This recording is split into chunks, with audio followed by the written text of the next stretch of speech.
बिस्मिल्लाहिर्रहमानिर्रहीम। अस्सलाम वालेकुम। मोहतरम नाजरीन, आज की वीडियो में एक ऐसे पीर के बारे में बताऊंगी जिन्हें बेड के साथ ही दफन किया गया। ऐसा क्यों किया गया? नाजरीन, पाकिस्तान में ही मौजूद लाल शाह की कब्र काफ़ी बुलंद बनाई गई थी। पूछने पर पता चला कि इन बाबा जी को बेड बहुत पसंद थे और उनकी नसीहत थी कि उन्हें बेड के साथ ही दफन किया जाए। तो अक्ल से फारिग मुरीदों ने अपने जाहिल पीर को बेड के साथ ही दफन कर दिया। ना सिर्फ बेड के साथ दफन किया बल्कि साथ ही हुक्का, घड़ा, गिलास, लोटा और कुछ ज़रूरत की चीज़ें भी दफन कर दी।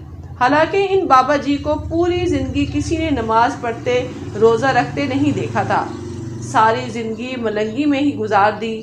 अब मरने के बाद उन्हें बेड के हमरा दफन किया। अब नाकिस मुसलमान यहाँ आकर अपनी हाजतें और ज़रूरतें पूरी करवाते हैं। नमाज नहीं पढ़ते हैं या कुछ इस तरह की चीज।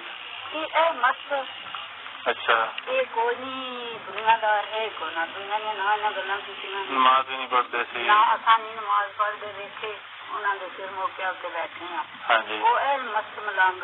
हाँ जी, जो अपनी मर्जी करे जो कर दे, सारी बात टैंकते रहे तो कर नहीं सुनते। हाँ जी, मर्जी आगे आमदिया साथ भी कर लेंगे, बंदे बिलास बाहर ही लेंगे तो दुआ पर डाल दे। हाँ जी, ये है कुछ लोगों का अकीदा जिनकी वजह से इस्लाम पूरी दुनिया में मजाक बन चुका है। तो नाज़रीन, ये थी आज की वीडियो। अगर आपको अच्छी लगी हो तो लाइक ज़रूर कीजिएगा और आपसे गुजारिश है कि चैनल को भी ज़रूर सब्सक्राइब कर दिया करें। ढेर सारी दुआओं के साथ। अल्लाह हाफिज़।